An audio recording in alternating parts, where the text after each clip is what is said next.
So welcome to Mandee Pauch's vlog this week with the famous Pauch, I like to call it on that side of it. No, I'm just joking.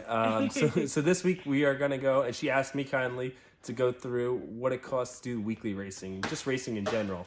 So join us on here and let's have some fun.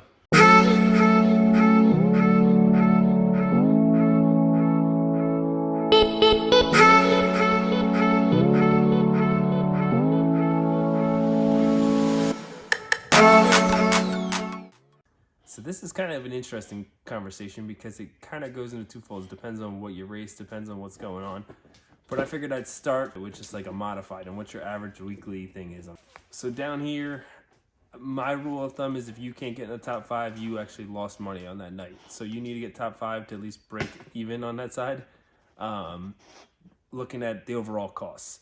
So you figure say a tire normally is 190. So yeah, you can get used tires and you can get out of it, but I figure a tire and a half a night. So a tire and a half a night is 190 plus 95, so you're looking at like $280 a night in tires. If you're really up to front and want to rent them. You can do this differently. You can obviously get used tires from other people. We can make a dollar last longer if you're smart about it, but when you're really on top of it, usually a tire and a half a night, I figure. As far as fuel, I mean, if you're burning gas is 15, let's say 15 gallons you burn in that night. That's at $10, just $10 a gallon. That's even kind of cheap some places, but let's give it that for a number. So that's $150 a night. So with your 150 and 285, you're looking at about 435 here as far as so far, just fuel and tires on the race car to get through that. The motors, modified, I mean, this number, don't get me wrong, this number can be cheaper if you do your own motors, like 3,000-4,000, but can be up to 8 to 10 if you do it a different way. But a rebuild, I'm just going to say 6,000. So down here, we're about 6,000, 6,000, say. We get 1,000 laps out of a rebuild. Now, I know I've heard where Shepherd goes 2,000 or other people up in New York. Things are a little different here. 1,000 laps is kind of our rule of thumb down here because our tracks are more motor heavy and we're on the throttle much more and turning these things so much harder. So if you got 1,000 laps at 6,000, that's $6 a lap. So if you make 40 laps, if you do 40 laps a night, that's $240 you're going to have on a motor rebuild. That's just your motor rebuild. So swinging back into the grand scheme of numbers before, that's, that's about 440 plus 240. You're coming out to about 680. So that's 680 is just your main. And say you tow, it costs you $40 in fuel, so $720. So that's where I kind of look at, okay, usually down here, fifth pays about $650 to $700.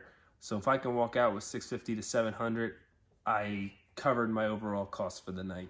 That's kind of the way you look at it. I mean, you go to win every night, but if you can bring in enough for that team to cover their weekly expenses, it's a good way to look at things, and that you're never going to get your initial investment out. Your motors, we're looking at, if you can you keep it cheap, a spec, you can keep it cheap, like 20,000, but you get some of these big motors, we're looking at 48, 50. Now, not everyone does that. You don't need it for every place.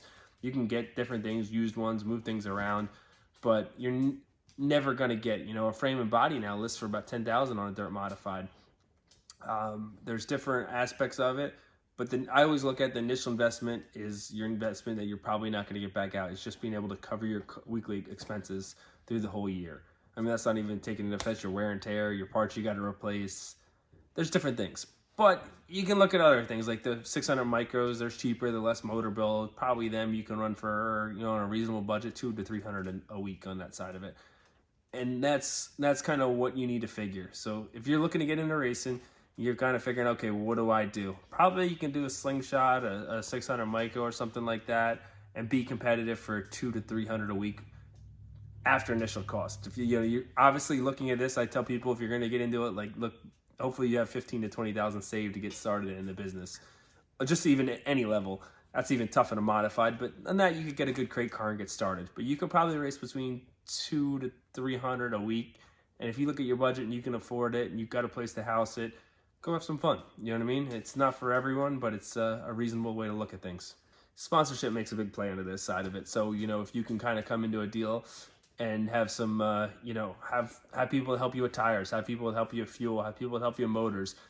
I don't think there's very few people left that can afford this from an overall perspective. There's always 3 or 4 things, and that's what people don't understand. You know, you want to be able to bring something to the table and have different people behind it, because it's not the way the sport's gone. You need 3 or 4 people to make it work. You see a lot of that in the sport. There's not just one guy that can own everything anymore. I mean, I can only think of like 5 or 6 on that standpoint that can actually afford to do it all by themselves. So you need sponsorship, other people, and everyone goes, okay, what's the next step? You know, when you come into this package, you need to be able to bring something to the table as far as people that help you out to combine efforts. You know, you look at things as just 4 or 5 people that got a little bit into something to make something, you know. And how do I get sponsors, and how do I go about that? Well, it's just kind of, to me, it's relationships. You know, there's very few that can cold call and make things work. You know, if you're still trying to be in racing, you should still be at the racetrack, because you don't get anywhere not being there and showing your face, because once your face is gone, you're forgotten.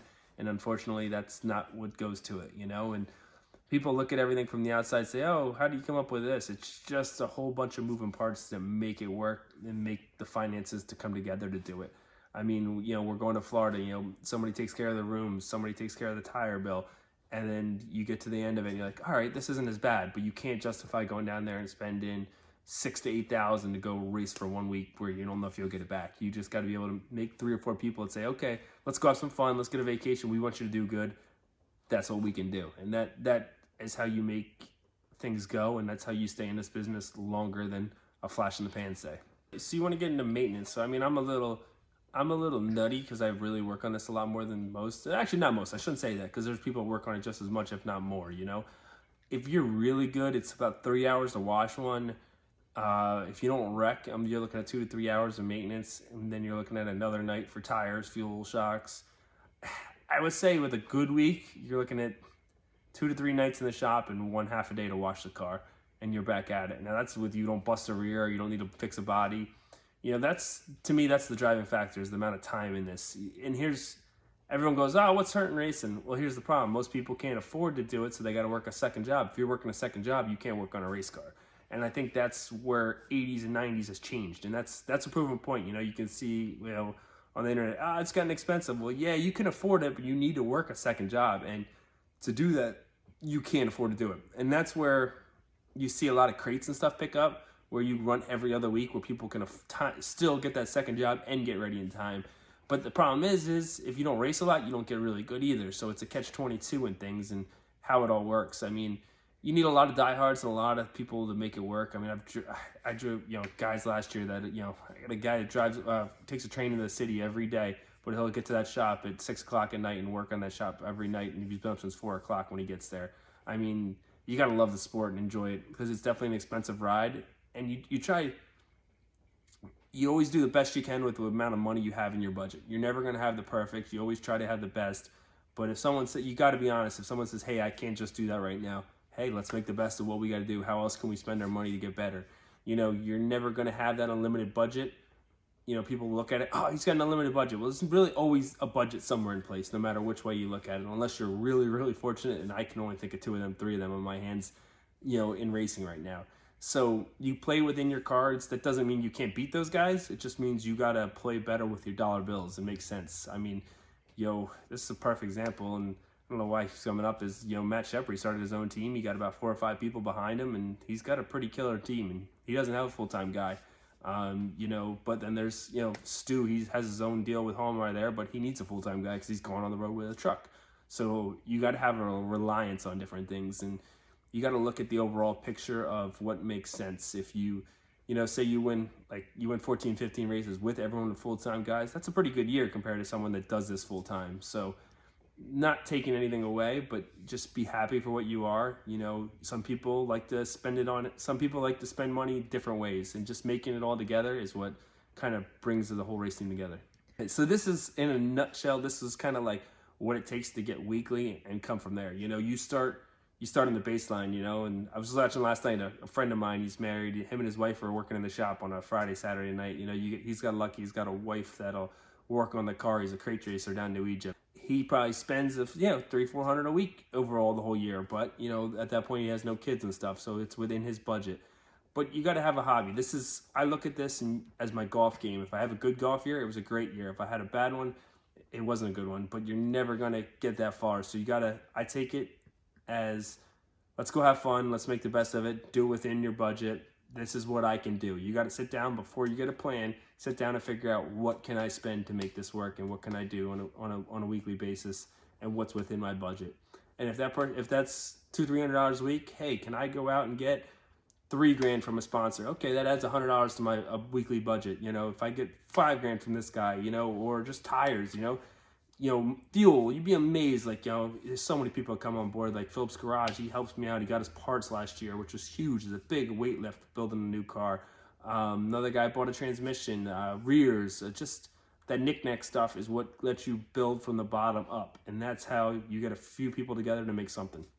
So the biggest thing I always preach in racing, the biggest thing that drives me nuts is when people come in and say, hey, I just got beat by money, or I just got beat by a motor. You know, yes, money makes things go faster, money makes it easier, but sometimes take a look at where you can get better. You know, every year we don't go out and buy brand new motors. We kind of figure out where we're missing in our packages, spend our money wisely. So the next time you think, man, I got beat by money, yes, it definitely helped to get beat by money, but you got to say, okay, there's money out there. How can I be better? How can I outsmart them? How can I make my dollar make the most and have the most competitive edge? Since we didn't get to see much of my face, I was here holding the camera, and Speedy was here too. So, close out. Oh, yes. Follow Billy Pauch Jr. Racing and Mandee Pauch videos. See, I got to pause it in on there. She's not that much ahead for having the videos. And welcome to the new part of our shop. We are in the process of moving back here, so we are building and getting things together. So I could go on and on about all this stuff forever, but follow Mandee Pauch, Instagram, Facebook, you know the whole deal. Eat your 30 day. Good. See you. Peace out. Bye.